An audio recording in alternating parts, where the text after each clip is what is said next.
নাবলুওয়ান্নাকুম বিশাইইন মিনাল খাউফ।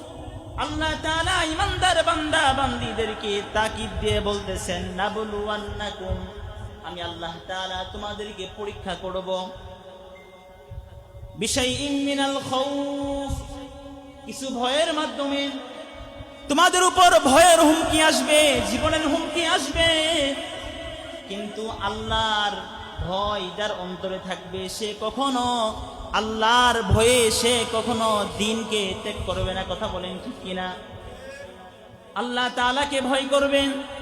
আমি ঈমানদার, আমি মুসলমান, আমার ঈমান যখন মজবুত হয়ে যাবে, আমার ঈমান যত মজবুত হবে, আমার উপর জানের হুমকি আসবে, আমার উপর বড় ধরনের হুমকি আসবে।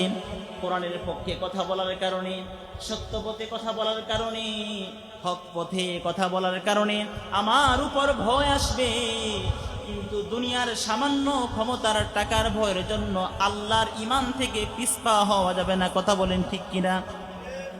আল্লাহ তাআলা এক নম্বর প্রশ্ন বলে দিলেন। এক নম্বর প্রশ্ন কি? নাবলুওয়ান্নাকুম বিশাইইন মিনাল খাউফ, তোমাদেরকে আমি আল্লাহ তাআলা কিছু ভয়ের মাধ্যমে পরীক্ষা করব। দুনিয়ার সামান্য হুমকি ধমকি আসার কারণে ঈমান থেকে পিছপা হওয়া যাবে না। কথা বলেন ঠিক কিনা?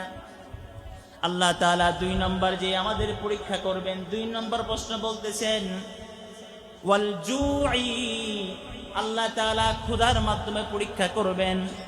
এক সময় ঘরের মধ্যে খাবার থাকবে না, ঘরের মধ্যে খাবার নাই, এরপরও আল্লাহর হুকুমকে বরবাদ করা যাবে না। কথা বলেন ঠিক কিনা? আল্লাহর হুকুমকে বরবাদ করা যাবে না, হালাল রিজিক থেকে বঞ্চিত হওয়া যাবে না। ওয়াল জুই, ক্ষুধার মাধ্যমে ঘরের মধ্যে খাবার থাকবে না, তবুও হারামের সঙ্গে সংমিশ্রণ হওয়া যাবে না। কথা বলেন ঠিক কিনা? আল্লাহ তাআলা বলেন, আমি আল্লাহ তাআলা তোমাদেরকে ক্ষুধার মাধ্যমে পরীক্ষা করব। ওয়াল জুই ওয়া নাকসিম মিনাল আমওয়াল, তোমাদের মাল সম্পদ নষ্ট হয়ে যাবে, সম্পদ নষ্ট হয়ে যাবে। আমি মাল ধ্বংসের মাধ্যমে আমি আল্লাহ তাআলা তোমাদেরকে পরীক্ষা করব। চার নম্বর হলো ওয়াল আনফুস, ওয়াল আনফুসি, আল্লাহ তাআলা নিজের জীবনের মাধ্যমে আল্লাহ তাআলা পরীক্ষা করবেন। ওয়াল আনফুসির ব্যাখ্যার মধ্যে আছে নিজের জীবনের উপর হুমকি আসতে পারে, নিজের জীবন চলে যাবে, জান চলে যাবে, আমার পরিবারের মধ্যে আপন মানুষ চলে যাবে।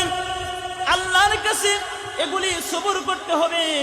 ওয়াল আনফুসি, নিজের সন্তান চলে যাবে, আল্লাহকে দোষারোপ করা যাবে না। কথা বলেন ঠিক কিনা?